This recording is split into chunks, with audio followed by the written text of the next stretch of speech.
Y oramos por cada iglesia de la delegación, sabiendo que tenemos que ser luz a este mundo y sal de la tierra, y sabiendo que al día de hoy esta labor cada vez es más complicada, ¿no? Pero necesitamos, es decir, es nuestra misión. Si no estamos para esta misión, el sentido de la iglesia está perdido. Para eso estamos llamados, para ser ¿qué? Luz en el mundo y sal de la tierra. Así que oramos por cada pastor, por cada siervo del ministerio, por cada uno de los que están comprometidos en la obra, porque finalmente nosotros como iglesia, nosotros como familia, sabemos que somos el blanco, ¿cierto?, del objetivo militar de un enemigo que ha estado desde el inicio, ¿no?, haciéndonos la vida difícil, pero gracias a Dios, como decía el pastor Juan David, respondiendo a lo que hizo, lo que dijo nuestro Señor Jesucristo: en el mundo tendréis aflicción, pero confiad, yo he vencido. Es decir, desde la victoria, no por la victoria, sino desde la victoria estamos nosotros viviendo esta vida cristiana. Y qué bueno, porque escuché que estaban en Efesios, estaban en Apocalipsis, hubo matrimonio por ahí también, o sea que las 2 horas que tenía planeadas se me reduce a 45 minutos, porque ya lo han dicho todo. Eso quiere decir que hay sintonía, que hay unidad, que estamos bajo una misma fe, porque hay una misma inquietud en cuanto a la iglesia, en cuanto al cuidado, en cuanto al alimento espiritual que necesitamos escuchar como iglesia, ¿no? Así que nosotros también estamos inquietos, hemos pasado por Efesios también, estamos viendo algo de Apocalipsis también. ¿Y en qué capítulo de Apocalipsis están? 17. Ah, bueno. ¿Cómo es que dicen los jóvenes cuando uno cuenta la película al final? Eso. ¿Cómo? Eso, ¿es una palabra bíblica? No está ahí, pero spoileó la película. Entonces yo me voy a adelantar un poquito porque voy a iniciar con un poquito más adelante, ¿cierto? Sin que vayan a perder la perspectiva de lo que están llevando, pero efectivamente quiero iniciar este estudio bíblico en Apocalipsis, ¿no? Tiene que ver mucho con todas las noticias que escuchamos hoy, ¿cierto? Noticias del matrimonio, de una boda. Y Apocalipsis 19 nos habla efectivamente de un acontecimiento, de un evento. Apocalipsis 19, dice la palabra acá. 19, dice acá.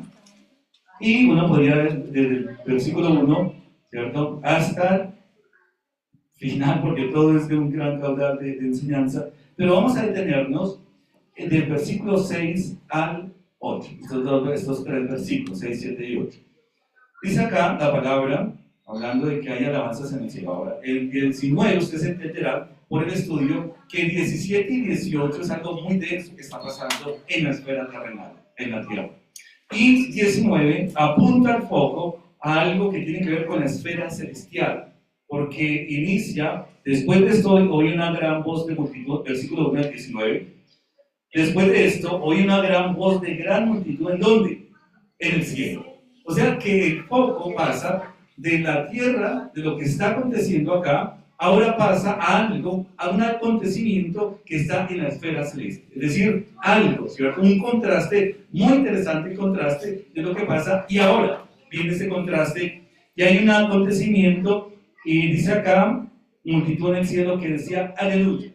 Así que la palabra aleluya, gloria a Dios, que exalta al Señor, se va a repetir al principio de este capítulo en contraste con los ayes que acaban de pasar 17 y 18. Es un contraste entre los ayes y un contraste aleluya. Es decir, que cambian los personajes, que cambia el evento, que cambia el orden de lo que Dios está acá mostrando en la tierra a través de Juan. Y dice acá, versículo 6, nos adelantamos un momentico, y oí como la voz de una gran multitud, y como el estruendo de ¿qué? Muchas aguas, y como la voz de grandes truenos que decía ¿qué? Aleluya, porque el Señor nuestro Dios Todopoderoso reina. Gocémonos y alegrémonos y demos de gloria, porque han llegado ¿qué? Las bodas del Cordero, y su esposa se ha preparado, y a ella se le ha concedido ¿qué? Que se vista de lino fino, limpio y resplandeciente, porque el vino fino es las acciones justas de los santos. Padre, Dios eterno, Dios creador, gracias, buen Dios, por este día. Gracias por esta palabra escrita, Señor. Señor, con el mismo poder que ha hecho posible que todo venga a la existencia, Señor. Hoy anhelamos, hoy deseamos, Señor, escuchar, Señor, tus instrucciones para vivir una vida conforme a tu propósito. Una vida conforme a lo que a ti te complace. Señor, háblanos en el día de hoy. Gracias, Padre eterno, porque como iglesia podemos conocerte. Podemos, Señor, tener esa sabiduría que viene de lo alto. Que todo lo que hagamos, Señor, que todo lo que tú, Señor, estés obrando en nuestras vidas, seamos sensibles para llamarlo, para entender, Señor, tus caminos y tu dirección, Señor. Oramos en Cristo Jesús, Señor nuestro. Amén y amén. Y es interesante y es muy importante saber, de pronto cuando no conocíamos mucho del Señor, de pronto en otros tiempos, creemos que Apocalipsis era un libro de qué? Como el terror, ¿cierto? Una historia de terror, una película como que ese tocaba agarrar con pinzas, ¿cierto? Porque daba como miedo todas esas cosas, todas esas figuras simbólicas. Pero ya estando en los caminos de Dios, teniendo vida eterna, entendemos que Apocalipsis, lejos de da un consuelo impresionante y necesario a la iglesia. Consuelo, es decir, fortaleza en medio de la lucha. Así que no es gratuito que muchas congregaciones, que muchos creyentes hoy en día estemos recurriendo y tomando, ¿cierto?, de esta agua de Apocalipsis, porque los días son ¿qué? Los días son difíciles, son malos, son terribles. Nos estamos enfrentando a cosas que posiblemente ya desde el comienzo, desde la caída, se están presentando, pero hoy en día tienen un acento mucho más especial. Y es cuando tenemos nosotros que entender cuál es el propósito, cuál es la misión que yo tengo como creyente y por qué el contraste hoy en día. Porque nosotros vemos que hoy en día hay mucho más información de lo que hubo en los tiempos de Juan. Es decir, ¿cuántas personas tenían la Biblia completa cuando Juan estaba recibiendo esta revelación? No estaba la Biblia completa. ¿Cuánto hoy podemos tener una Biblia en el celular, una Biblia impresa? Tenemos YouTube, tenemos las redes, hay expositores. Es decir, que hay una gran cantidad de personas, de siervos, ¿cierto?, que están en la tarea de ¿qué? De predicar la palabra, de predicar la palabra. Y hoy en día, a través de las redes, a través de todo lo que ustedes conocen, del YouTube, del Facebook, también esas plataformas han servido para la expansión del Evangelio de una otra manera. Algunas veces digo, le echamos la culpa a las redes, pero bueno, los discípulos dejaron las redes, ¿no? Tenían que dejar las redes para poder seguir a Jesús. Pero cuando hablamos de las redes tecnológicas, vemos que ¿qué haría Pablo si tuviera Face? Predicar el Evangelio. Él no se pondría a tomarse una selfie con esa sonrisa, ¿cierto? Como el catálogo de, yo digo catálogo de no quiero hacer la cuña, ¿no? Esos catálogos de multinivel, todos bonitos, todo, ¿cierto? No, él lo que haría sería que aprovechar, ¿cierto?, las redes para que predicar el Evangelio. Él no se haría, no publicaría tonterías, no publicaría bobadas, él aprovecharía. Así que la culpa de las redes no son el problema es el corazón del hombre que quiere ¿qué? El deseo, satisfacer su deseo, sus caprichos, sus ideales, sus sueños, y de alguna manera tiene que decir al mundo, mira, yo lo estoy logrando. A través de las redes, pues obviamente salta este tipo de cosas. Así que hoy en día, con tanta tecnología, con tanta difusión del Evangelio, la iglesia debería estar más preparada que siempre. Hay predicadores excelentes por todos lados. Hay videos, de pronto muchos de nosotros, ustedes han compartido videos de aquello, pero pareciera que lejos, o por el contrario, de tener una iglesia preparada, de tener un creyente preparado, a pesar de la cantidad de información, como que algo está pasando, como que algo está aquietando en algún momento la iglesia, como que estamos en una situación a veces pasiva, porque si la iglesia tuviera el impacto que realmente deberíamos tener por el conocimiento de la palabra, de verdad, estaríamos en otro escenario. Pero miren ustedes, si la iglesia no estuviera afrontada a estas dificultades, estamos hablando, estaba escuchando lo del primer tiempo acerca del pecado. El pecado va a ser algo que todavía nosotros como creyentes tenemos que estar peleando, luchando en contra de qué? Del pecado, una naturaleza, ¿cierto? Va a ser así. Pero es interesante acá ver cómo es posible, aquí del Cordero, cuando hablamos la cena de la boda del Cordero, entendemos que cuando habla del Cordero, está hablando de quién? De nuestro Señor Jesucristo. Y cuando está hablando de la novia, está hablando de quién? De su iglesia, ¿cierto? A su esposa, es decir, acá ya la llama esposa, se ha preparado. Y a ella se le ha ¿qué? Concedido que se vista de qué? Vino fino, limpio y resplandeciente. ¿Cómo es una boda? ¿Cierto? Hay un novio, una novia, acabamos de escuchar que hubo una boda hace poquito, ¿cierto? Alejandro y Alejandra tuvieron una boda, ¿cierto? Entonces acá serían muy felices. ¿Sí? Bueno, ustedes lo vieron. Totalmente encantados, ¿cierto? Muy felices. Una boda como la imaginamos. Y tristemente el matrimonio se ha desfigurado y desconfigurado al día de hoy. Pero recuperar el sentido del matrimonio al día de hoy tiene que ver con este evento escatológico, porque finalmente vamos a ver qué significado tiene esto del matrimonio.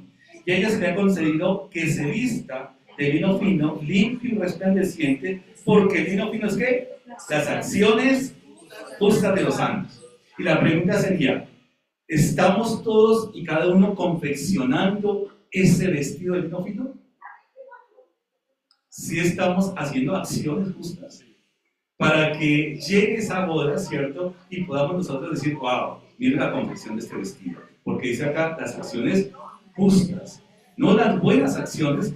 Cuando uno le pregunta, ¿eres una buena persona? Pues sí, ¿cierto? No he matado una mosca, hago esto, hago aquello. No, acciones justas. Ahí está el punto, porque de hecho, también Efesios habla de algo, estamos hablando también, por eso escuchaba lo de la oración que está compartiendo el pastor esta mañana, pero también Pablo, en esa oración, quiero invitarlos a Efesios, capítulo 1, porque, bueno, acordemos algo muy interesante acá. Acordemos que Pablo está escribiendo esta carta, ¿dónde? En la cárcel. Está privado de su libertad.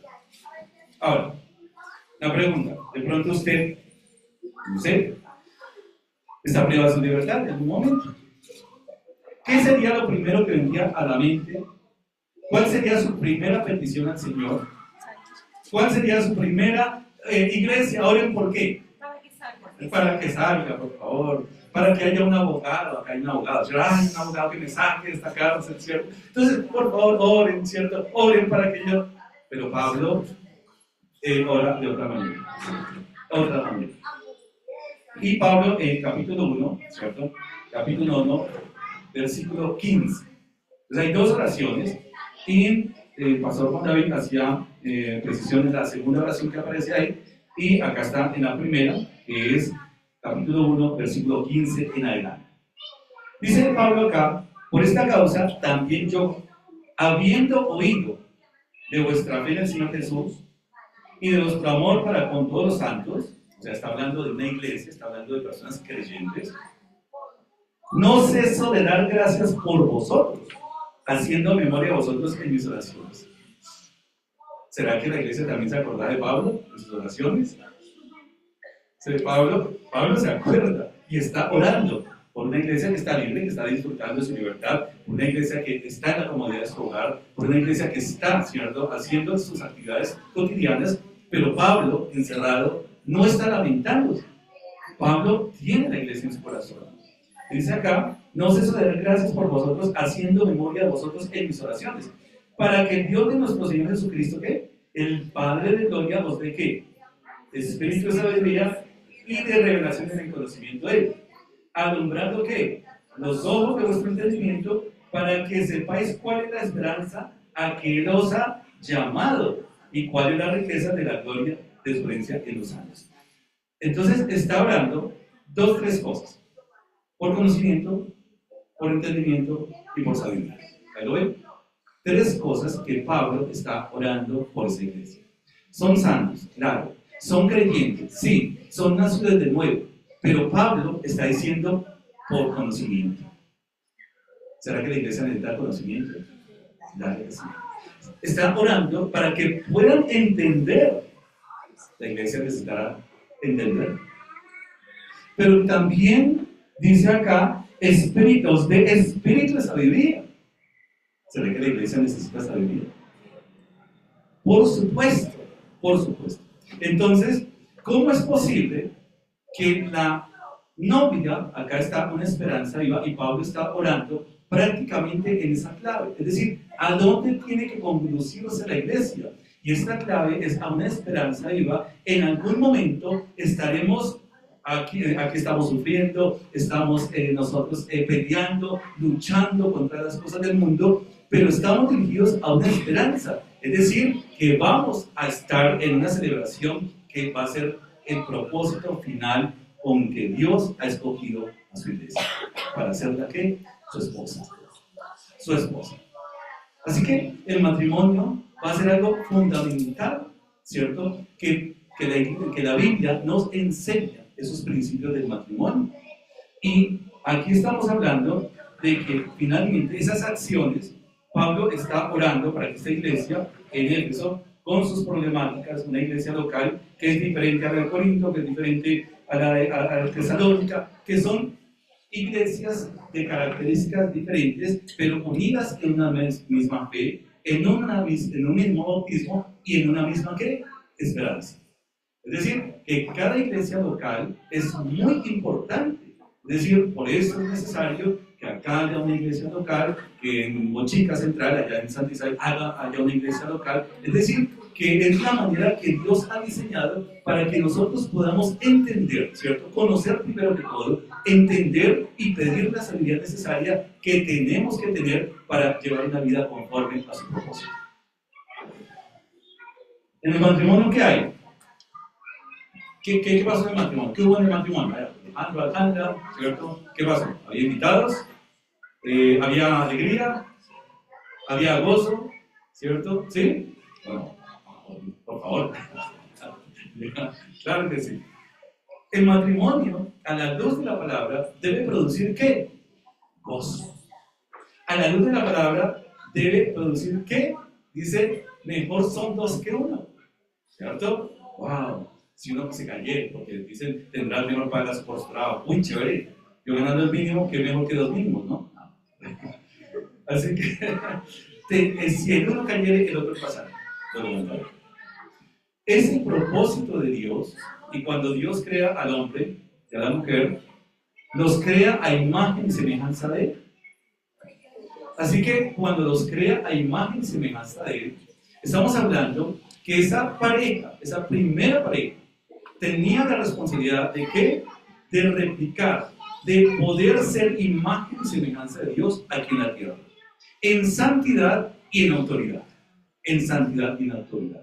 Es decir, que ellos tenían que ser los representantes de Dios aquí en la tierra. Por eso el matrimonio, Pablo dice que nos va a decir un misterio. El matrimonio encierra ese misterio de la relación de ¿qué? Cristo y su iglesia. Así que lo que tenemos que hacer primero es conocer, ¿verdad? Cuando nos vamos a casar, nosotros tuvimos que conocernos con mi esposita, ¿cierto? Y ella tuvo que conocerme a mí también, ¿cierto? Y el matrimonio también nos ayudó a conocernos cada vez más, ¿cierto? A veces la convivencia es complicada, ¿se les parece? A veces, matrimonio sí. No. Dice, uy, no se imagina, pastor. Yo no sabía esas mañas que tenía, ¿cierto? Oiga, claro, la convivencia comienza a mostrar cosas, ¿cierto? Que de pronto uno no conocía, pero al fin y al cabo es el conocimiento relacional. ¿Y a qué conocimiento se está refiriendo Pablo? ¿Será el conocimiento intelectual? Sí, por un lado, porque estamos diciendo que para conocer a Dios tenemos que, a través de su palabra, conocer, ¿cierto? Su ley, su mandamiento, su ley moral nos hace conocer la santidad de Dios. nos hace conocer su carácter de Dios. ¿Cómo conocemos nosotros? Pues Dios nos ha dado, ¿qué? Un cuerpo. A través de los oídos la palabra, a través de los oídos escuchamos la palabra, a través de nuestras manos pasamos, es decir, todo lo que hay en este mundo, Dios nos ha capacitado, ¿para qué? Para conocerlo a través de un cuerpo que nos ha dado.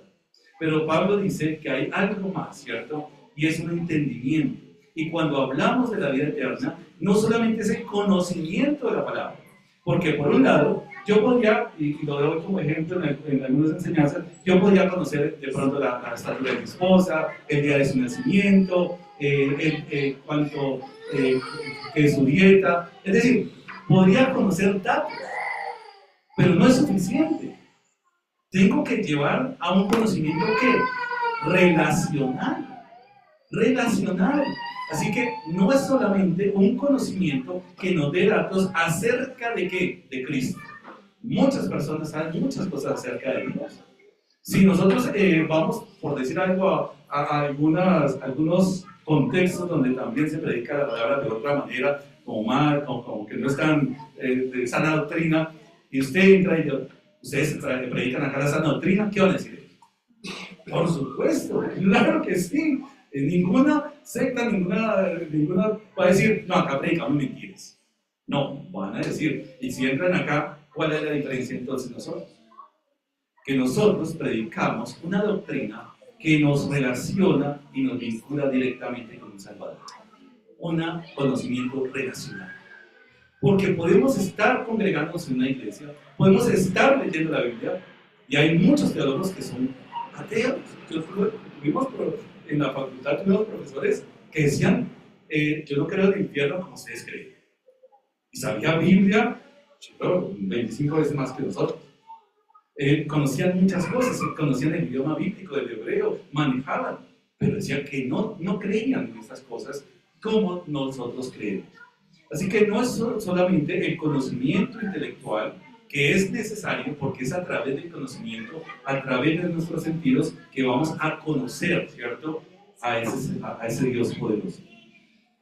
Entonces, es un conocimiento relacional. Y de hecho, la vida eterna, fíjense ustedes que es interesante porque la vida eterna, cuando hablamos de la eternidad, a veces podríamos decir, uy, la eternidad es un grupo de años. Uy, estos altísimos años. Miles y miles de años y años y años, ¿cierto? Sí, tienen a veces nos queda como el concepto, y tocando arpa mil siglos, no, yo a los 1000 siglos no me burro tocando arpa, no, y en una nube, y bueno, toda esa cosa que nos han metido en la tradición, ¿no? Pero Juan 17 nos aclara, ¿cierto? Juan capítulo 17 nos aclara qué es la vida eterna, en esa oración que Jesús hace al Padre, como dicen algunos predicadores, Dios hablando con Dios. Y dice acá, Juan 17, 1 y 2, dice, y 3, estas cosas habló Jesús, y levantando, ¿qué? Los ojos al cielo dijo, Padre, la hora ha llegado, glorifica a tu Hijo, para que también tu Hijo te glorifique a ti. Como le has dado potestad sobre toda carne, para que dé vida eterna a todos los que le diste, y aclara cuál es la vida eterna. ¿Qué es la vida eterna? Y esta es la vida eterna. Que te conozcan a ti, el único Dios verdadero, y a Jesucristo, a quien has enviado. Eso está por encima del tiempo. ¿Se acuerdan? Bueno, con mi esposita también, cuando no habían celulares, ¿no? A ver, cuando no habían celulares, yo era novio y todavía estaba en teléfono negro, todavía. Pues no tengo tantos años, ¿cierto? Pero por favor, algunos teléfonos negros, cabina, algunos jóvenes dirán cómo era. Entonces era un discado que tocaba hacer gimnasio, ¿verdad? Ese discado, ¿verdad? Entonces, ¿y qué pasaba cuando hablábamos? Hablábamos poquito, ¿cierto? Hablábamos mucho. A ver quién colgaba, ¿cierto? Lo sabemos, ¿no? No, tú, ¿cierto? Después de que nos habíamos visto casi todo el día, después de que habíamos ido de pronto a comer helado, llegábamos, nos llamábamos, ¿y qué hacíamos? Queríamos seguir hablando. Así que la vida eterna, la relación con el Señor, es un gozo que nunca va a parar de crecer. Esa es la vida eterna. un gozo que es constante, es un gozo que va creciendo, es un gozo que va aumentando. ¿Qué tamaño tiene Dios? Por favor, es eterno. O sea, imagínense ustedes un universo que ha sido creado por Dios y hay tantos millones y millones de estrellas. Y ya no hay nombres para las estrellas, entonces ahora toca por números. La estrella A, 3, 3, porque es que ya la investigaron, se acaban los nombres. Nosotros a ver cuando le colocamos los nombres a los chicos y bueno, entonces listo. Cuando hay más hijos y comienza a bregar la vida, pero ahora que le colocamos. Entonces la vida eterna va a ser, ¿cierto? O es ese conocimiento. O sea, que una de las cosas para llegar a estas bodas es que tenemos que ¿qué? Conocer al no. Nosotros, ¿cierto? Posiblemente algunos dirán, pero es que alguien está viendo elementos culturales que realmente se vivieron, no necesariamente se ajustan a lo que Dios, ¿cierto?, estableció en su plan, por decir algo. Un ejemplo. Las concubinas. ¿Las concubinas eran parte del plan de Dios? No. Ahí están registradas, Antiguo Testamento. Hablando por elementos culturales, pero no por elementos de diseño del plan de Dios. Así que el conocer es necesario, el conocimiento es necesario para llegar a ese matrimonio, para llegar a esa boda. ¿Cuánto conocemos a Dios? ¿Cuánto nosotros? Es decir, que la palabra no puede ser simplemente por saber más cosas de Dios, sino que tiene que afianzarnos a ese Dios vivo y verdadero. Entonces, valorábamos incluso, les ha pasado, ¿no? Incluso el corazón en la servilleta y todas así, el corazón y la H y S, te amo, y ahí la tengo guardada y la tengo. Y no sé para qué guardar eso, porque hay algo especial, ¿cierto? Y esta es la carta de amor del Padre. Valoramos, atesoramos, anhelamos leerla, queremos. Eso es evidencia de una vida eterna. Cuando valoramos cada palabra, cuando valoramos cada pasaje, cuando para nosotros podemos leerlo 10 veces, pero igual, uno no se aburre de estar a veces abriendo esas cartas y volviéndola a leer, te amo, te amo, te amo. Entonces ya no digo te amo porque hay tantas veces que digo te amo. No, ¿cierto? Necesario, ¿cierto? Y Dios quiere que le escuchemos cada día que nos ama, que no nos aburramos, que anhelemos, ¿cierto? Somos necesitados del amor de Dios. Esta boda, entonces, por un lado, la oración de Pablo tiene mucho sentido, porque a veces podemos llevar una vida religiosa, pero no una vida verdadera como creyentes.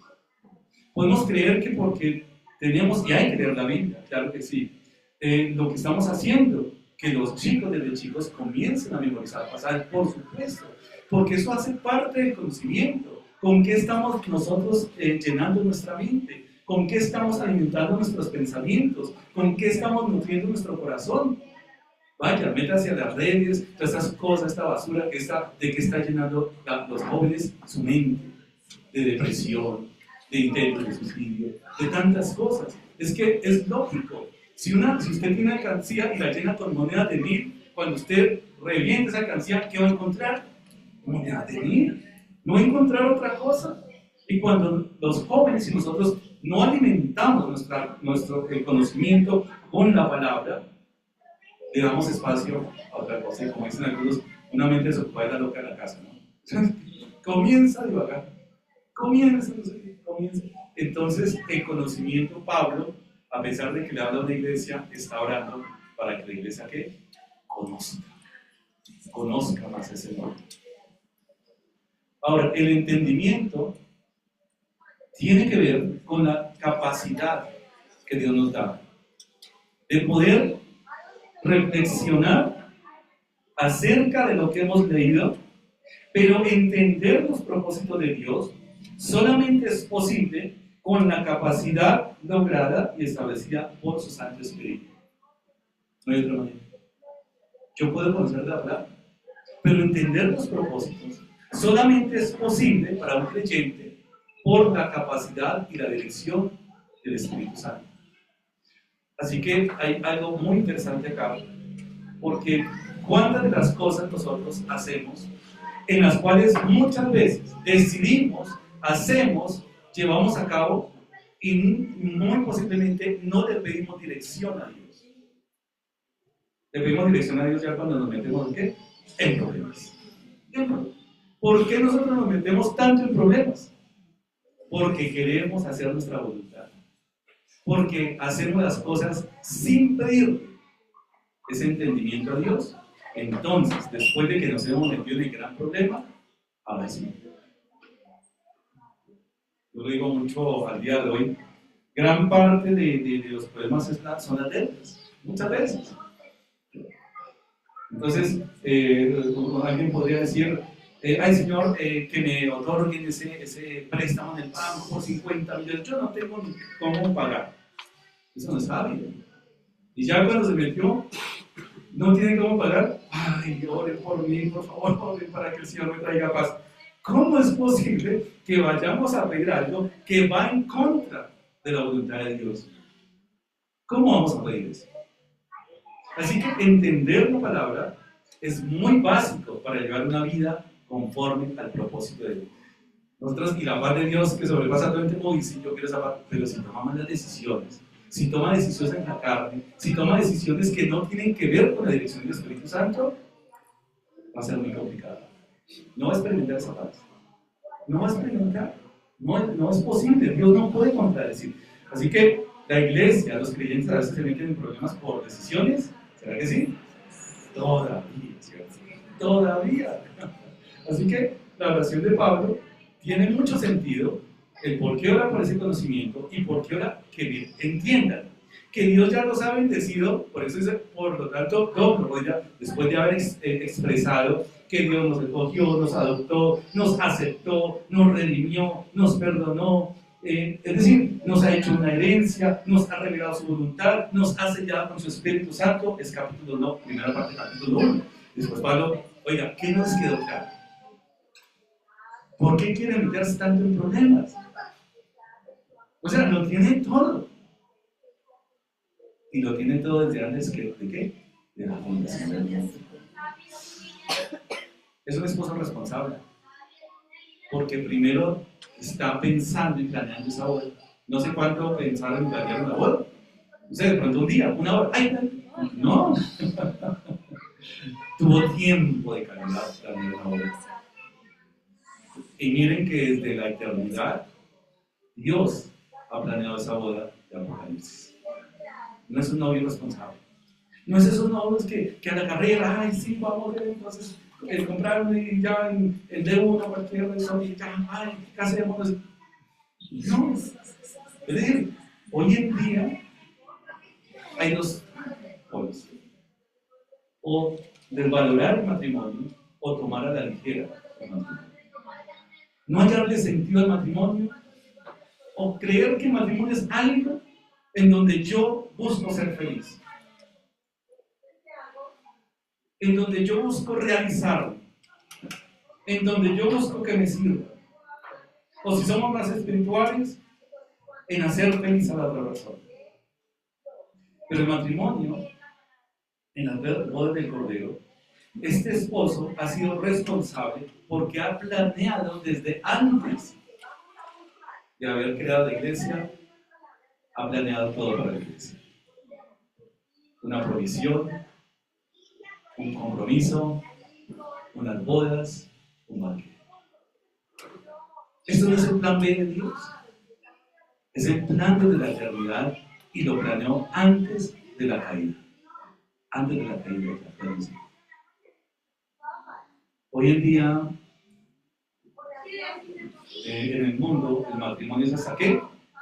Hasta que la plata lo separe, hasta que la pelea lo separe, hasta que, no sé, el desafío lo separe, bueno, tantas cosas. ¿Usted se imagina este novio responsable que tenemos, que nos aguanta todos nuestros derechos? La paciencia que tiene. Y será tan paciente, por eso un cordero da su vida por su iglesia, da la vida por su iglesia. Porque esa esperanza que Pablo quiere que entienda la iglesia. Que no es un plan que inicia cuando inició la iglesia, es un plan que inició desde antes. Desde antes. Es decir, imagínense que ese matrimonio, antes de nacer, y ya Dios había planeado que el creyente fuera parte de esa iglesia. Dios ha querido y ha diseñado a la iglesia local para que entre todos confeccionemos ese vestido. Es decir, que la iglesia tiene un lugar muy importante en el corazón del creyente. ¿Por qué? Porque es como Dios está santificando su iglesia. Es como Dios está formando a su iglesia. Usted puede ver, y es un ejemplo que haga una congregación, usted puede ver a su hermano que está ahí, ¿cierto? A su derecha, a su izquierda. ¿Y cómo lo ve? Vea lo hermoso. Así dice Abelito. Ya, pero mire, ya se arrugó, ya, no se pasa. Pero ¿por qué lo ve hermoso? Porque la gracia de Dios está obrando en la vida de su hermano. Porque la gracia de Dios es la misma gracia que usted ha recibido, que está obrando en la vida de su hermano. Así que usted con toda seguridad, cuando estemos nosotros en estas cosas acá en el mundo, puede pensar, y yo me imagino que Alejandra pensaba en ese momento, que ya esto se está acercando, faltan una semana, faltan 5 días, faltan 4, ¿cierto? Y todo, explica que nos falta, ¿cierto? Y de pronto, mientras estaban pensando, otras cosas pasaron a segundo plano. Otras cosas pasaron a segundo plano. Y es esta esperanza que Pablo quiere que nosotros tengamos la sabiduría, ¿cierto? De llevar una vida aferrados en la esperanza que Él nos ha enseñado. Si somos capaces de decir, Señor, pruebe un trabajo, pero dale un mejor trabajo a mi hermano. Dame conocimiento a mí, pero dale mejor conocimiento a mi hermano. Eso es lo que está hablando Pablo. Porque Pablo tiene conocimiento. Porque Pablo tiene entendimiento. Porque Pablo tiene sabiduría. Pero está diciendo al Señor pidiendo, dales. Necesitamos esas oraciones.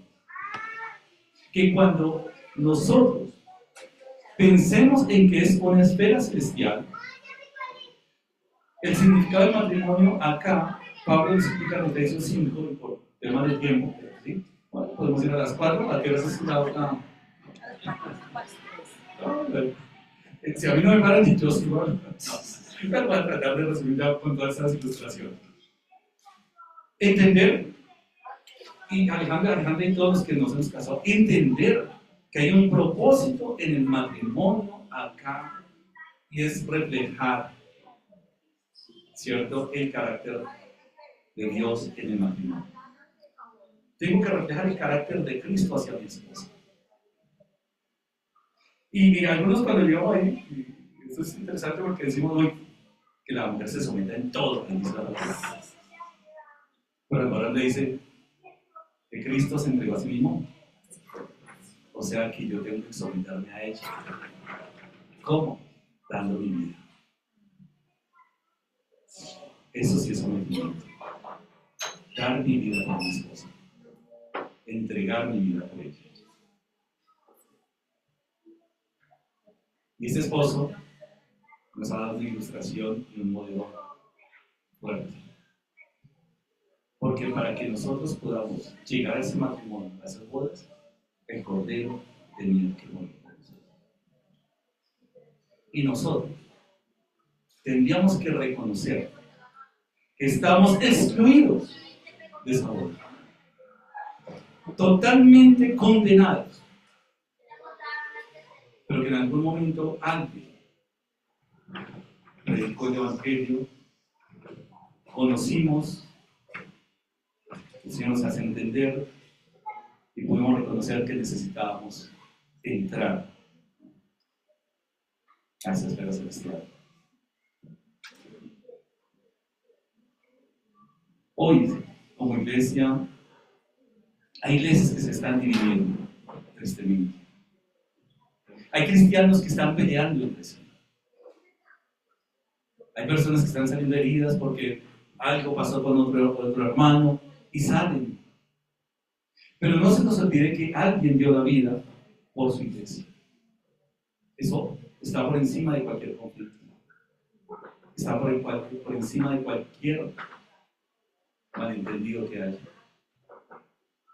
Y un llamado a la iglesia de hoy es porque mientras el mundo se está uniendo, miren ustedes, todas estas cosas, toda esta inmoralidad, ¿cómo se une cada vez más? La política, el arte, toda una cantidad se une. Sin importar nada, nosotros tenemos que ser muy cuidadosos como novia de ese cordero, a perseverar, a entender, a andar con sabiduría. Si la iglesia ya tuviera ese conocimiento, esa sabiduría, ese entendimiento, Pablo estaría hablando de eso. Pero Pablo entiende, nosotros entendemos también, que todavía hay luchas en nuestro corazón. Todavía hay conflictos en nuestro corazón. Y a veces las personas cuando no saben dicen, uy, pero es que en la iglesia son hipócritas, es que en la iglesia hay unos mentirosos, es que en la iglesia me dijeron esto, es que en la iglesia... Y la pregunta es, ¿cómo es el traje? Fino, limpio, resplandeciente. Pregunta, cuando usted hace aseo en su casa, ¿qué es lo primero que sabe? La basura. El mugre. Y cuando el Señor está santificando su iglesia, ¿qué es lo que va a salir? El pecado. Lo que no hace parte de ese vestido. Y eso hay que entenderlo en clave espiritual. Aquí en la tierra no hay iglesia perfecta. Todavía somos redimidos, pero todavía estamos luchando. Y acuérdense que cuando tengamos un conflicto con el Padre, Dios está obrando en la vida, hermano, para formar nuestro ¿qué? Carácter. Formar nuestro carácter. Yo sé que Alejandro y Alejandra nunca van a pelear, gracias a Dios. Nunca van a tener conflicto, ¿cierto? Y nunca han peleado. Ah, ¿cómo hace? ¿Sí? Ay, no. O sea, que de matrimonio. Claro que sí. Si eso no existiera, Pablo, ¿qué escribiría a Corinto? ¿Qué escribiría de Éfeso? ¿Qué escribiría de Tesalónica? Usted ve todo. Estas cosas son problemas, líos, pero son las instrucciones que Dios nos da para que lleve una vida conforme al propósito. Para que nosotros confeccionemos. Entonces, fíjense que sí tenemos parte de confeccionar ese cómo trato a mi hermano a pesar del conflicto. ¿Cómo amo a mi hermano? Porque el matrimonio y la iglesia tienen mucho que ver en cuanto a la bondad de Dios, el amor y la bondad como fundamento de esa relación. El mundo habla de una definición del amor que es una locura. Entonces doy el ejemplo, me encantan tus ojos verdes, eso me enamoró. Y cuando se acaban los ojos verdes, de tuerta, ciega, muda. ¿Se acabó el amor? ¿Se acabó? ¿Han leído el libro de Oseas? Bueno. Y Oseas, el profeta, la encuentra toda desnuda, sucia, fea. ¿Y qué hace? La atiende, la ama. Porque el amor de Dios es algo que sobrepasa nuestro entendimiento. Así que como iglesia, mis hermanos, sí necesitamos seguir orando por ese conocimiento, un conocimiento relacional, un matrimonio que se alimenta día a día de conocer a la esposa, un matrimonio que está establecido para la eternidad. Como decía el hermano, el divorcio no ha sido el plan de Dios. Una concesión de Moisés fortalece el corazón, pero no está dentro del plan. Entender una sola carne es que la vida eterna es uno solo con el Hijo, con el Padre, por medio del Espíritu Santo. Así que el matrimonio está ¿qué? Reflejando y debe reflejar esa unidad de nuestro buen Padre, nuestro Salvador y el Espíritu Santo. Ahí hay unidad perfecta. Ustedes no van a ver conflicto en la deidad de Dios. Todos están de acuerdo. Y cuando el hombre y la mujer han sido diseñados a imagen y semejanza de Dios, en el matrimonio que debe haber unidad. Unidad. En la iglesia que debe haber unidad. Sana doctrina es materializar, porque la vida espiritual no es algo intangible, no es algo eterno, no es algo filosófico, es algo que se puede ver y palpar. El amor que yo tengo a un hermano, o el amor que nos tenemos, es algo palpable. En nuestro trato, en nuestro deseo, en nuestras oraciones, es el amor. Así que una de las cosas, en cuanto a iglesia, en cuanto a llegar, es el conocimiento que tenemos de ese esposo. El entendimiento que tenemos que lograr, ¿cierto? Por su Santo Espíritu, para saber que todo lo que hacemos, y esto es algo muy importante, la verdadera espiritualidad, ¿cierto? La verdadera espiritualidad, primero que todo está fundamentada en el vínculo del amor. Es la verdadera espiritualidad. No hay otra espiritualidad. Pero el fundamento también de esta espiritualidad, si somos creyentes espirituales, si somos creyentes verdaderos, si hacemos parte de esa novia, estamos ¿qué? Practicando ese amor. Los unos con los otros. Eso no es conocer solamente teoría. Esa. Pero también hay algo, porque finalmente ahí está hablando de una novia, y esa novia no puede irse dividida al matrimonio. La espiritualidad de la iglesia, para irnos preparando y confeccionando ese traje de novia, es todo lo que hagamos, procure la unidad de la iglesia. Todo lo que hagamos. Y que nos separemos y nos apartemos de todo lo que causa ¿qué? División. Amor sacrificial. Así un hermano que de pronto nos hirió. ¿Cómo yo aprovecho esa situación para traer unidad y no división? O sea, que todo lo que hagamos, procure, y la carta dice Pablo, solícitos en guardar la unidad del Espíritu. Es decir, no es la unidad, ¿cierto? No es la unidad de decir, somos todos del mismo equipo, somos todos del mismo color, es la unidad sobrenatural del Evangelio que hace posible que mentes tan diversas, que contextos tan diversos puedan trabajar ¿qué? Y puedan vivir en armonía, guardando esa unidad del Espíritu. Eso es sobrenatural. Así que esa novia va a llegar ¿qué? Limpia. Todas esas cosas que traen división, todas esas cosas. O sea que el proceso de santificación, Dios diseña a través de la iglesia que seamos santificados, que estemos nosotros ¿qué? Moldeados hasta que todos lleguemos a la unidad, a la estatura del varón perfecto. Es el diseño de la iglesia.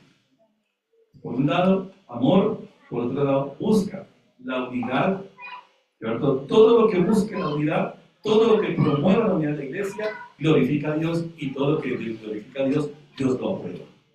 Y le dice amén. Cuando Dios coloca la primera pareja en el Edén, dice para que lo labrase y lo guardase. Trabaje, pero también proteja. No permita que entre algo ajeno que venga a destruir ese matrimonio. Y el hombre bajó la guardia y entró esa serpiente. Así que a estas bodas de cordero, a diferencia de Edén, no va a haber nada extraño a esa boda. Nada ajeno al carácter del cordero. Nada ajeno a lo que es la novia. Nada ajeno. O sea que todas esas cosas por las que estamos trabajando hoy, aquí en esta tierra, como iglesia, en el amor nosotros, unos por otros, practicando el amor, practicando la unidad, pero también nos lleva a algo que la llenura del Espíritu Santo es la marca o la identidad del creyente. Una persona sometida al Espíritu Santo es una persona que ¿qué? Que promueve el amor, que promueve el fruto del Espíritu Santo, que promueve la unidad, pero también es una persona que se sujeta. Hoy en día, esa palabra sujeción y sometimiento suena fuerte. Pero el sometimiento a las autoridades, el sometimiento a lo que Dios ha establecido en la iglesia, es la identidad. Someteos unos a otros en el temor de Dios. Es parte de la llenura del Espíritu Santo. Me imagino si allá no se somete uno a otro. No está notariano. Pues tampoco. No, entonces no, allá no. No se somete. ¿A dónde llega? Tocaría al hermano, mire, ahora hay un lío aquí jurídico que. Si no hay sometimiento, va a ser una tragedia para la iglesia. Someternos a un hermano, eso es complicado. Pero es parte de lo que Dios está haciendo, hermoseando a la novia. Así que es parte de lo que necesitamos, es parte de la inquietud que está colocando en la iglesia hoy, el amor, la unidad y la sujeción. Son los elementos que van a identificar a esa novia y que deben identificar. No en las fuerzas de la novia, sino en la capacidad y la elección del Espíritu Santo que Dios le da a la novia como regalo. Es que da la vida por ella, le da regalos, le da bendice, la adorna, la limpia. Esto es algo maravilloso. ¿Por qué podemos nosotros tener ese nivel de resistencia ante todas estas cosas del mundo, aflicciones? Por esa esperanza viva que tenemos. Porque deseamos llegar a vestirlo. Y mire, se le otorgó, no que ya se lo ganó, se le otorgó que se pudiera vestir. Hasta eso. Fíjate, espera un momento, hoy en día los novios, estoy hablando de Alejandro, hoy los novios dicen, usted es el ponqué, usted es el vino, usted es esto, usted gaste y gaste. Hoy en día los varones dicen, ahora todo lo que no quieren gastar, ¿cierto? Pero este novio responsable quiere encargarse de todo. Y es tan responsable este novio, tan perfecto, que sabe que todo lo que haga que hermosea a la novia, lo va a beneficiar, lo va a terrificar a él mismo. Cuando hermoseamos a nuestras esposas, ¿quiénes son los primeros beneficiarios?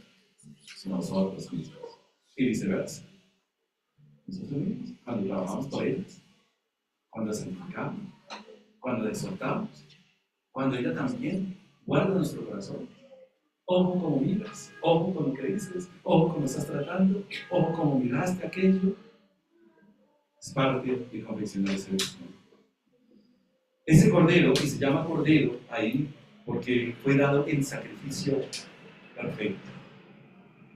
Si ese cordero no hubiera sido perfecto, no hubiera habido boda. Pero dio la vida por nosotros. Queremos que esa novia crezca, que esa novia se nutra, que esa novia también, de esa novia sean parte de nuestras familiares, nuestros amigos, muchas personas que conocemos. Queremos y deseamos lo mejor, y cuando nosotros amamos, queremos lo mejor para esos seres queridos. Por eso el mensaje del Evangelio. Necesario, como cuando se alistaron las invitaciones, de pronto se invitan, también nosotros podemos participar de esa gran invitación. Esa gran invitación es el Evangelio de Jesucristo, mis hermanos. Somos responsables de algo así. Tenemos una responsabilidad como iglesia, resplandecer como luminares en este mundo que está en tinieblas. Debemos marcar la diferencia, mis amados hermanos. Así que esto es lo que está hablando Pablo, apuntando a este evento de Apocalipsis. Esperemos, ¿cierto? Anhelamos su venida. Anhelamos ese día. No sabemos cuándo va a pasar. Por eso, qué regalo tan maravilloso la ignorancia acerca de ese día. Porque hoy a las 2, va a ser hoy a las 2. Imagínense, ya todo el mundo arrepintiendo la última hora, como, ay, los preparativos. No, Dios quiere que cada aspecto de nuestra vida, nuestros pensamientos, nuestras palabras, nuestras acciones, nuestro trato, todo esté limpio, todo esté santificado, porque nada menos que nada más vamos a estar, ¿qué? Delante del Cordero. Y el Apocalipsis lo presenta como un Cordero inmolado. Es decir, es un novio que extiende sus manos y lo primero que vamos a ver son sus marcas, por amor a nosotros. Así que glorifiquemos al Señor. Sigamos trabajando. Tengamos el denuedo de seguir santificando nuestros hogares, de seguir santificando nuestras vidas, de que nuestros pensamientos sean agradables a la voluntad de Dios, que todo lo que hagamos sea para la edificación de la iglesia, que nuestras decisiones hablen de nuestras convicciones. ¿Qué pasa si yo decido aquello? ¿En qué se afecta a la iglesia? ¿En qué se beneficia? Si se afecta de manera negativa, no lo hago. Si se beneficia y gano, ¿cierto? Hagamos, tomemos esas decisiones. Porque si se edifica la iglesia, Dios es glorificado. Y nos estamos preparando para ese banquete. Padre y Dios eterno, gracias, buen Dios, por tu palabra. Gracias por la esperanza, Señor, viva que tenemos en Cristo Jesús. Gracias por estas bendiciones espirituales que tú nos has dado en Cristo Jesús. Sin merecerlo, Señor. Pero por tu gracia y por tu bondad nos has dado, Señor. Padre, gracias te damos como iglesia. Gracias, buen Dios, por que nos permites abrir tu palabra hoy, Señor. Cada día, en cada momento, en cualquier lugar, bendito Señor. Gracias por permitirnos leerla, Señor, ser direccionados a través de tu Santo Espíritu para comprender cada pasaje, Señor. Para poderte conocer más. Para hallar descanso, Señor, en ti, Señor, esa agua de vida, Señor, necesaria para nosotros. Padre, gracias por ese cordero que has provisto para morir por nosotros. Señor, gracias por tu paciencia para con tu iglesia. Señor, perdona nuestra indiferencia, posiblemente sabiendo cosas no las practicamos, Dios mío, Señor. Perdona nuestro pecado. Perdónanos, límpianos, Señor, de toda maldad, Señor. Hoy, Señor, una iglesia que se prepara. Hoy una novia que se siente, Señor, protegida y amada por ti. Danos la sabiduría necesaria, Señor, esa sabiduría que viene de lo alto.